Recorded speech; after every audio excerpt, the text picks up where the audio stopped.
Ćemo upozoravati publiku kao nešto ili neki ljudi ili ćemo sam krenuti?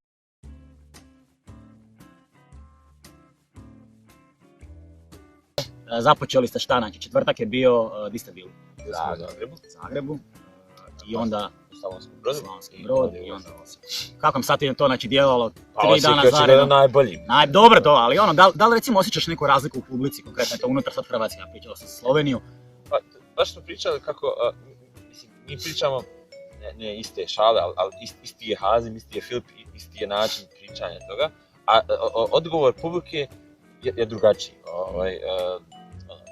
Malo prostor u jednom gradu ili ne znam, kasno večernji nastup u drugom gradu, to su neki efekti koji utječu na cijelu sliku tog nastupa i ti ne možeš ništa planirati. Može biti malo ljudi da se kidaju od smijeha, može biti puno ljudi da kažu nešto kažem. Ne inicira da nešto pokaže svoje složenje. Kad se stvari poklope kao što se poklopilo u Osijeku je ovo najbolje, ali već toliko dugo smo svi, i mi, i ekipa koja se bavi stand-upom u tome da ne možeš sad reći kao joj, ovo je bilo loše, ovo ti već profesionalno u tome ti pričaš i kao, hoćete smijat nešto. Ja znam da sam smiješan, baš vi gubite ako se ne smijete. Ali upravo to samopouznanje je jako važno, ajmo reći, u tom smislu. Znači, ne smiješ dozvoliti da te publika, iako je ona tako analitički, ti moraš ići opet 100% ko da razvaljuješ. I onda na kraju se možda isplati, točno to, dođu kažu, bilo je super, ali nisam se smio, kao, opet dobra stvar. Ali ima i ono što mnogi od nas naprave uvijek grešku, kao evo sad pozove nas, ti nas pozoveš na nastup i pozoveš nas i po 5. put, ne znam, i publika u Osijeku, kao super ste i ti dođeš na nastup, kao sad ću ja, znaš, previše nekakvog unutrašnjeg angažmana, oni ne znaju, sad ću ja njima prodavati, da ne kažem šta za bubrege i onda samo potoneš, onako izgoriš na sceni pokušavajući da dobaciš, često se kolegama to dešava, pa i meni se to dešavalo, da pokušaš na silu tu foru, a ne ide, nešto neće, znaš, vjerovatno se nespremno uđe, ovako treba poštovati publiku gdje god da si, ući polako, sve to, znaš da si dobar ili si prosječan ili si loš, uglavnom niko ne smatra sebe lošim. A čuj, ako si u ovome, ako nastupaš okolo i to se, ako se nešto događa, onda imamo taj neki kriterij zadovoljene, znači očito da su neke stepenice zadovoljene. I pričaš recimo ti svoje fore, svoje priče, ako izađeš bez evo ja sam car za vas, a izađeš, u stvari trebaš izaći onako, aha ljudi, evo sad ću ja vas upoznati sa kompletnim svojim bićem, ali sa svojim šalama i prenijeti. To je ta iskrenost u biti koju ne možeš ti lažirati nikad, znači publika osjeti. Ako je nešto krivo ili nešto neštima, oni to pokupe, onda te sam spuste, znači to je tako. Da. Evo, konkretno, kakva je scena u Bosni, recimo, možeš onak staviti u nekakve kao dijelove, ne znam, u godišnjim nekim razinama, možda šta se događalo i da je došlo do ovog trenutka gdje ste sad. Kakva je situacija u Bosni? Ja znam da je bilo hajpa, znam da se digla scena bila, znam da je bilo jako puno aktivnosti i sad onak mi djeluje, ne znam jesam u pravu ili nisam, ali djeluje mi malo mirnije. Kak je to krenulo? Znam da je krenulo bombastično. Ne znajući jedni za drugi, otprilike u istih par godina se to se desilo, da u Mostaru je, mislim, hronološki možda prva stvar koja se desila, da je Adi Fezić, profesor engleskog jezika, pokrenuo školu stand-upa u Mostaru, više kao neka druženja i teoretski rad prije nek same nastupe. I to je trajalo jako dugo, možda duže od godinu dana, te radionice pripreme gledanje materijala, zašto niko nije znao. Kad su oni osilili, kad je Peđa Bajović kroz Bosnu i Hercegovinu pokupio njih i rekao ajmo sad nastupat u Sarajevu, onda su došli u Sarajevo gdje ne znajući da on to uopće radi u Mostaru, sam bio jako i sam bio u fazonu kao ko su ovi došli sad nama pričati o stand-upu koliko već, jer tad sam već godinu dana igrao tu predstavu.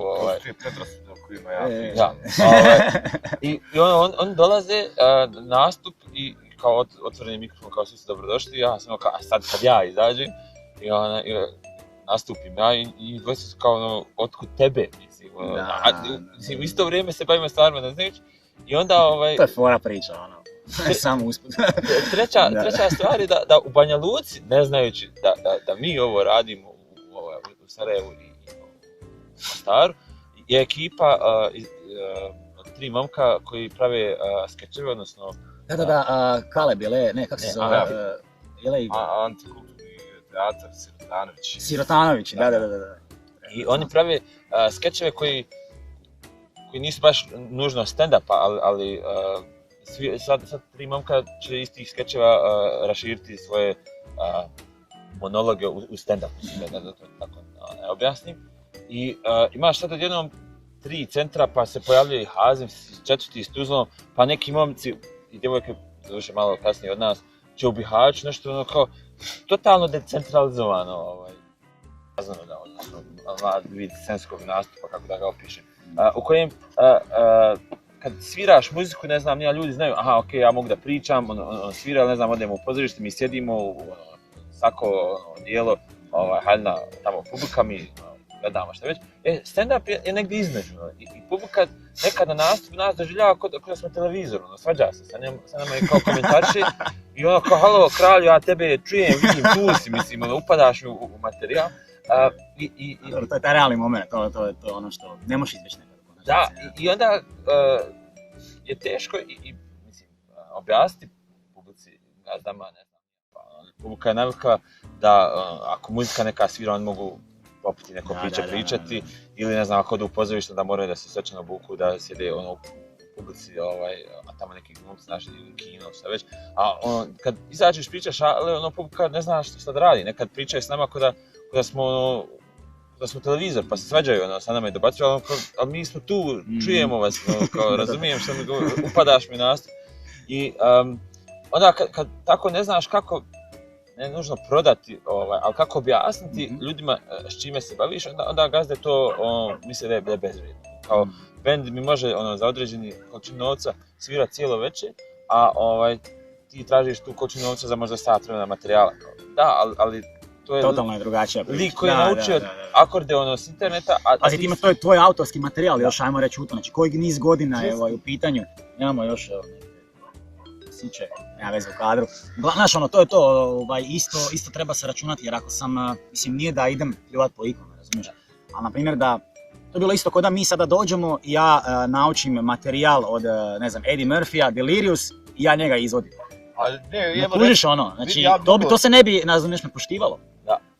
Kužiš kak je onak čudan... Best of svih ovih balkanskih stand-up komičara, tako da ne morate njih zvati, zovnite mene, ja vam prepričam. Kazim da odrađuje materijal. Ja sam cover! Vrijeme je da uze lovu, brate. Što da zovete, ne znam, iz Srbije sad mora doći 4-5 komičara, iz Bosne 2, 3, iz Hrvatske 5-6, znaš, zovnite mene, platite me, upo cijene majke, znači sve što bi njima dali, meni pola cijene i sve odjedno je isto. Dečki, recite ljudima kako vas mogu pronaći, znači to je ono što me zanima, znači šta da prate, evo, dakle, da znaju nešto o vama. Ako se neko od ovih svih djevojaka koje su se fotografisali s nama sjeti pa nas taguje, slobodno nas tagujte, označite nas na Facebooku.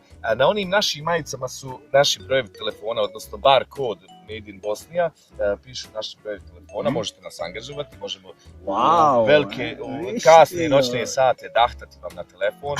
Ako nas nazovete, mi glumimo kao hotline.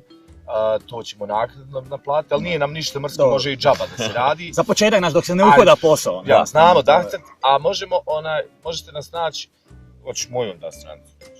Mogu naći mene na Facebooku. A dobro, na Facebooku, to ti je običan profil. Znači na Facebooku ste Filip Petronik, Hazim Učinović. Imam ja taj fan page na kome guram i sve naše nastupe, to je moj fan page, Hazim Učinović. Komedija, to je to, lajkajte me tamo, ja to najviše volim kad me neko lajka i to je to. Sve što dođe iz Bosne, stvarno je domaće, bravo. Vjeruj to. Sirovo,